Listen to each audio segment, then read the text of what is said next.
In today's video, we'll be covering a short summary surrounding Donald and his illegal and unlawful kidnapping, trafficking, incarceration, and torture, with the main focus being around a few of the criminally complicit parties involved in this case and what kind of entities they are.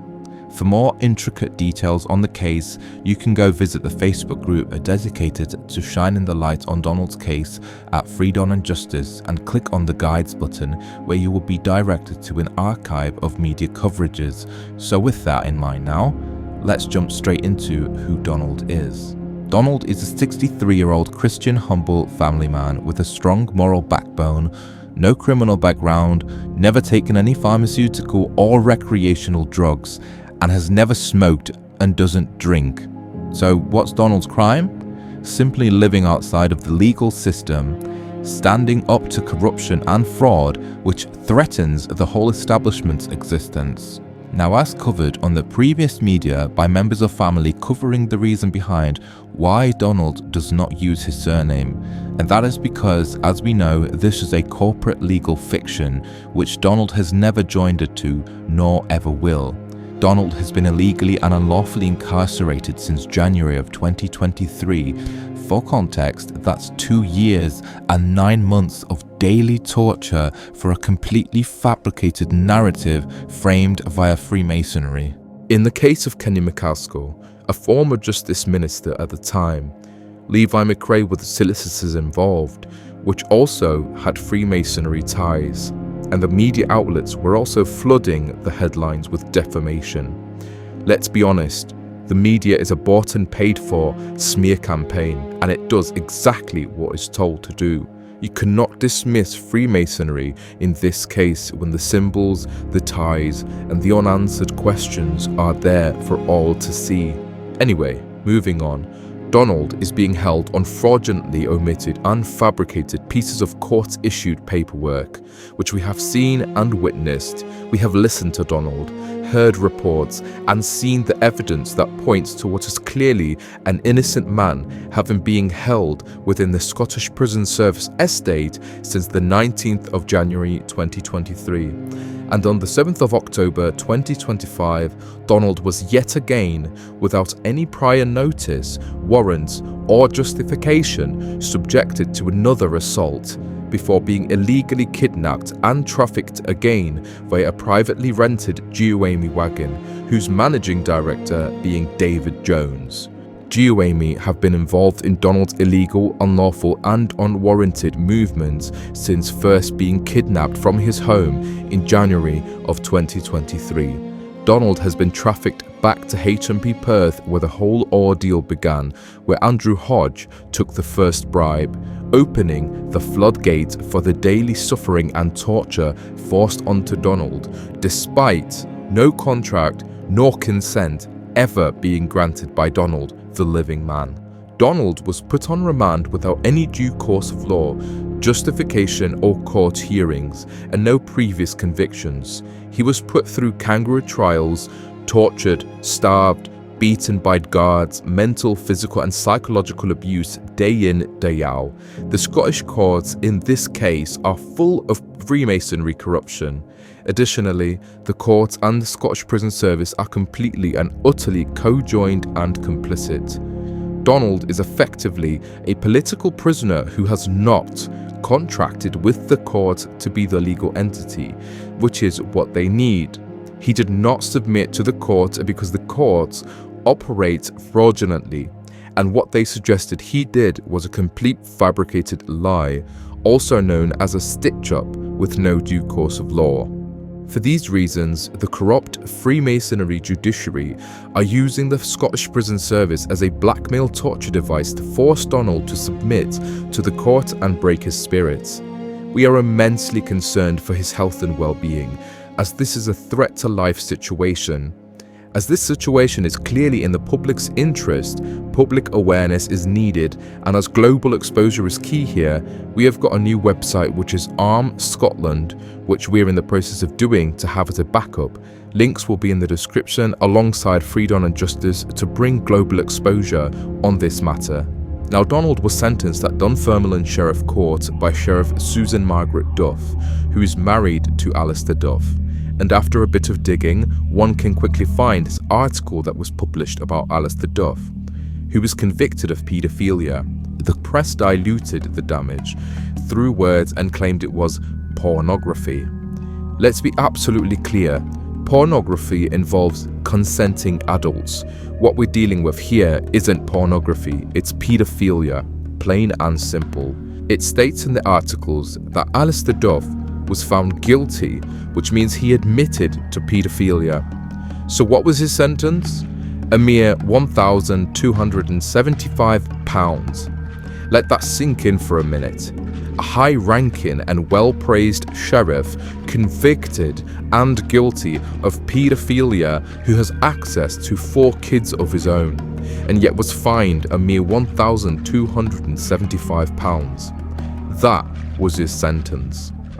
Now let's compare that to these so-called pre-sentence reports that were curated fraudulently in Donald's case, who, without any previous convictions, evidence, or due process, was sentenced to 4 years. And for what exactly? A purported $54,000 compensation order? If that doesn't raise a few eyebrows, then I don't know what will, because this whole case stinks of Freemasonry corruption. Let's elaborate on that. This was an article that was published that states this man, Thomas Robinson, was jailed for 3.5 years for a fraud scheme that earned him £500,000. That's 10 times more than the amount the judiciary is purporting Donald had taken, and yet Donald's sentence is 1 year longer than Thomas Robinson's sentence of 3.5 years.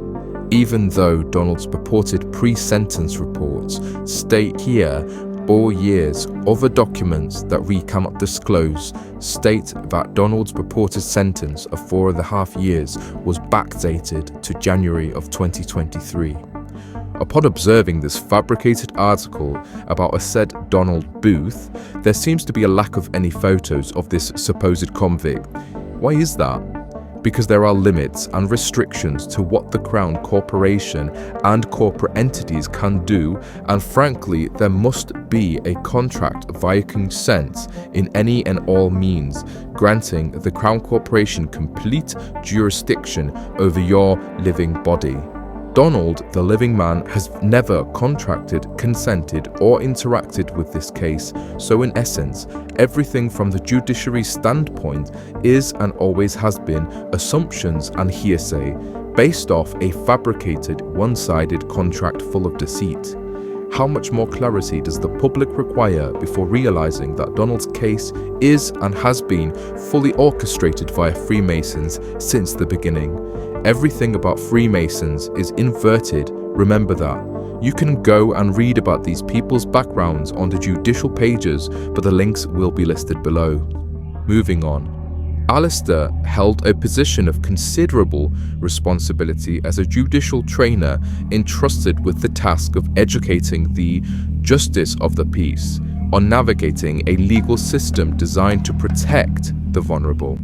His presence in the courtroom was a familiar one. His image is plastered on the office walls, a fixture of authority and expertise. I've covered his role before, but what's truly chilling is what came to light. That this man was caught making repulsive, sexually explicit and racially charged comments with what he referred to as school uniform porn. It states here on the article that Alistair was making vile, sexual and racist remarks about school uniform porn. Let's strip away the euphemisms and call it what it is, a grotesque and criminal fantasy involving children. This is not a matter of adult content. It is paedophilia, plain and simple. And the terrifying part? This man was entrusted with the responsibility of training others within the justice system. That should send a wave of alarm through anyone who cares about the integrity of our legal institutions. These people are legends in their own mind and self-will. They will not back down. Imagine living with a paedophile who's got 4 children and grandchildren. our organisation wrote directly to Edinburgh Social Work and Fife Council, demanding a risk assessment regarding Alistair Duff's access to his own grandchildren. We heard nothing back. Nothing. This silence isn't just dangerous, it's criminal. This is the reality we face.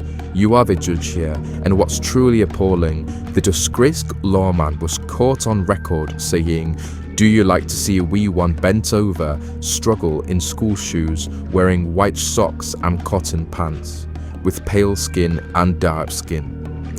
Let that resonate for a moment. This is not just troubling, it is deeply disturbing.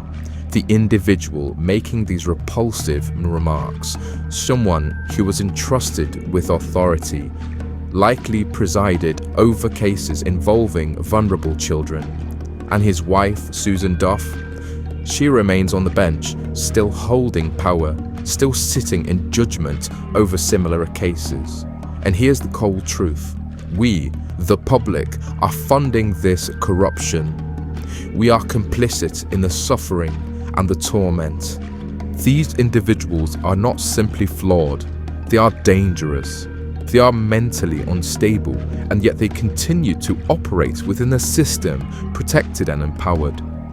They work in lockstep with other agencies, furthering their agenda under the guise of engagement and partnership. Don't be deceived by these euphemisms. These are not acts of services to the public. They are manipulations. The impact they claim to have is a distortion of reality. The real effect is one of harm, deception, and exploitation. It's a calculated game, words used to mask their true intentions. The list of the complicit criminals involved in this case will be listed down below. Now to move on, in Kirkcaldy Sheriff Court, Neil Rawlings, a clerk, didn't he just miss the clerk's role? Remember, it's there in plain sight. So what business do we have today? It's a business model that they're operating, nothing to do with justice. I know Neil Rawlings, not personally, but he's the most evil man, and I do believe on his Facebook page, on that, he had a red car with his registration reading Devil. It's there in plain sight what these people are worshipping and what they're about. Sheriff H.J. Williamson, a senior sheriff up there now, who have had dealings with him in the past. Elizabeth McFarlane, retired. Where is she now?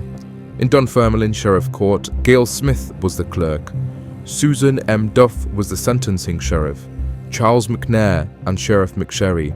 Andrew Hodge was the acting governor at HMP Perth, but since has been promoted to Operations Director for the Scottish Prison Service.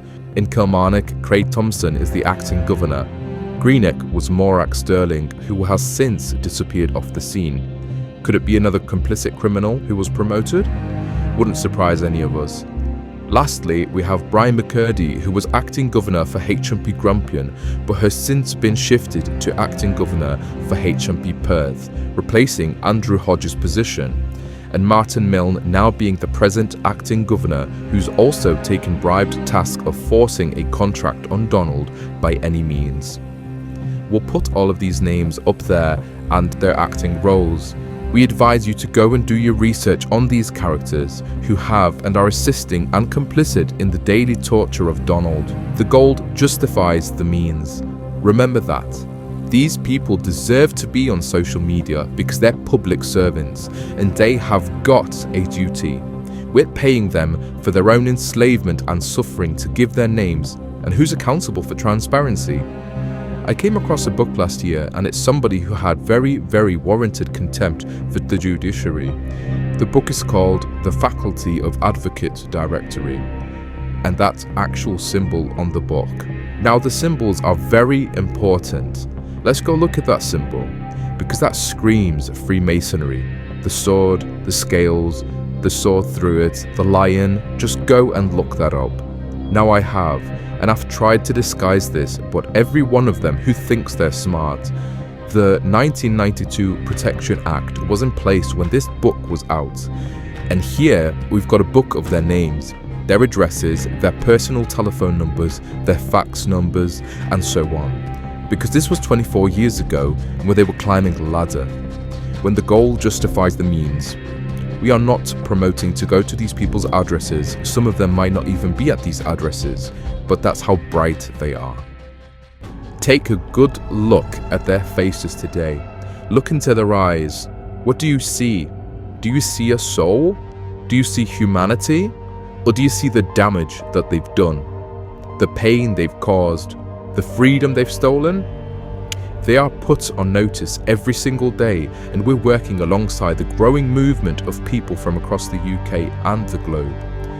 Let me remind you, this is happening right now in our jurisdiction. This is not a conspiracy theory. This is a coordinated, systemic abuse, deception, and control. They call themselves lords and ladies. That's not formality, that's delusion. There is only one Lord, and that's not them. But they believe they're untouchable. They believe they are beyond the reach of law, of truth, of justice. That arrogance will be their downfall. The truth is dangerous to the powerful, so we will keep exposing them. Thank you for tuning into this video today. Till next time, please go check out our website at Arms Scotland and our Facebook group at Freedom and Justice to get more informed. And please keep exposing the light on this darkness. Links will be down below or attached if you want to help our team, Donald and his family. Email godschildren144@protonmail.com. Goodbye.